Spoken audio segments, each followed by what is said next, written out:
Bonjour Mario. Hello! Alors aujourd'hui on va aborder le thème des pucerons. On a trouvé quelques-uns sur la salade, tu as déjà fait un traitement. Exactement. Il y avait quelques questions par rapport à ça. Est-ce que tu peux déjà nous décrire un peu ce qu'est un puceron?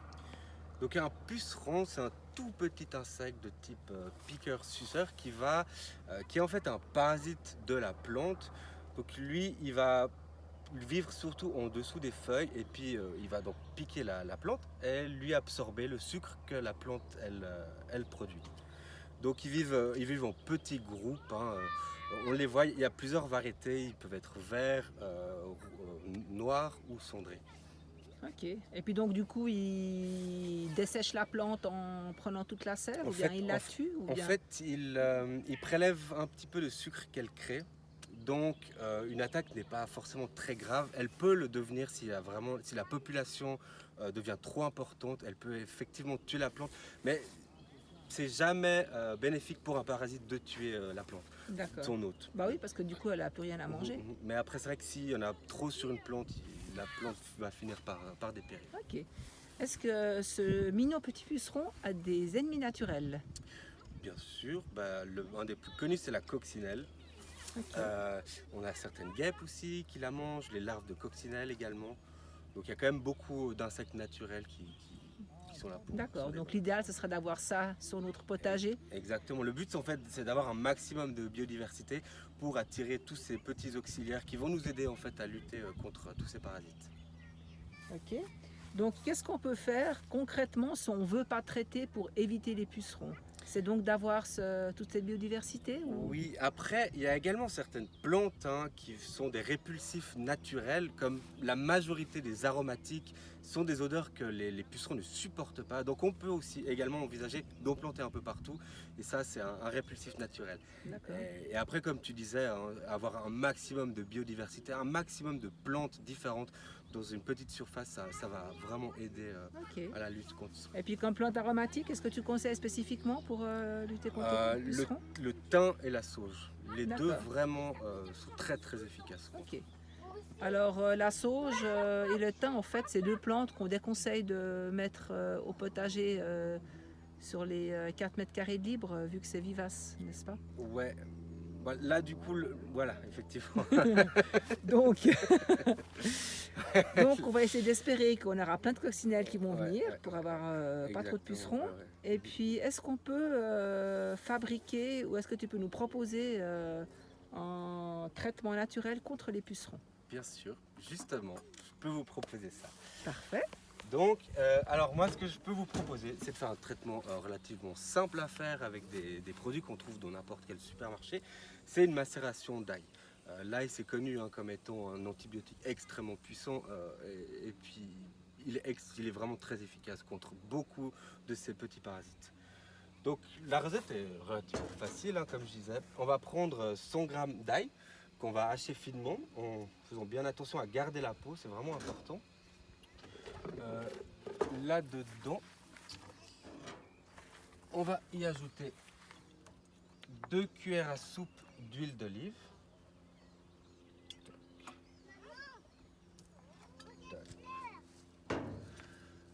Et cette préparation, on va bien la mélanger comme ceci. Et la laisser macérer. On peut la laisser macérer 1 heure et l'utiliser après, mais c'est vrai que l'idéal, c'est quand même d'y laisser 24 heures. Après ça, donc, après le temps de macération, on va venir poser un filtre sur un bidon ou un grand bol. Donc on prend juste un tissu usagé assez Exactement, grossier. voilà, qui laisse juste filtrer l'eau. On va mettre cette préparation donc là-dedans, comme ceci. Et là, on va ajouter 1 litre d'eau.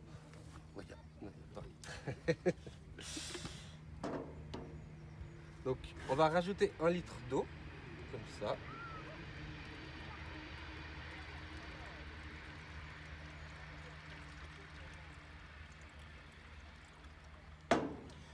Maintenant, on va juste bien compresser l'ail pour faire sortir tout le liquide à l'intérieur du bidon. comme ça, on peut juste la retourner pour faire vraiment tout couler à l'intérieur. Ça demande un petit peu de force. Voilà.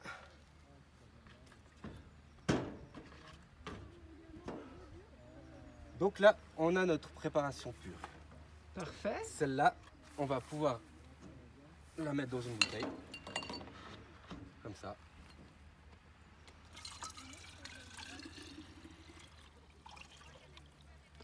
Donc là, on a 1 litre de décoction pure qu'on Voilà. utilise alors de quelle façon ensuite? Donc déjà cette décoction, on peut la conserver plusieurs mois sans problème au frais, à l'obscurité et au frais. Et là, on va l'utiliser à 5%. Ça veut dire que si vous faites si vous avez besoin d'un litre de préparation, vous rajoutez 5 centilitres de ce produit dans 1 litre d'eau. Et vous allez venir après pulvériser vos plantes avec ce produit. D'accord. Donc quand on pulvérise l'entier de la plante, le dessous, le Alors, dessus des feuilles? Ce qui est vraiment important, comme je disais avant, c'est que ces pucerons, ils vivent principalement en dessous des feuilles. Donc ça, c'est vraiment un produit qu'on dit de contact. Donc il faut toucher l'insecte pour avoir un effet. Donc on va surtout aller pulvériser par dessous, vraiment D'accord. sous les feuilles. Parce que c'est là où ils sont le plus. D'accord. On évite, j'imagine, les moments juste avant une pluie. Il faut plutôt faire. L'idéal, c'est de faire le soir. Parce qu'on veut que ce produit reste le plus longtemps possible sur la plante pour qu'il ait un maximum d'impact. Donc en y faisant le matin, le problème c'est que le produit va rapidement s'évaporer et on ne traite jamais au plein soleil parce que également de nouveau on a ce problème d'évaporation. Donc le mieux c'est vraiment d'y faire le soir quand le soleil s'est couché. D'accord. Ok. Est-ce que tu conseilles donc de traiter alors systématiquement dès qu'on a des pucerons quelque part ou bien pas? Pour moi, les pucerons, finalement, c'est pas un parasite très grave. Enfin, il fait pas autant de dégâts que ça. Donc on peut, sans trop de problème, le contrôler. Pour moi, il n'y a pas tellement de problème. Si on a un petit peu, il faut juste éviter de laisser des populations s'agrandir un peu trop. Mais on peut aisément juste laisser quelques populations qui vont attirer certains auxiliaires et du coup contribuer à la biodiversité du jardin. D'accord. Eh bien, merci beaucoup Mario pour toutes ces C'est un informations plaisir. et à bientôt.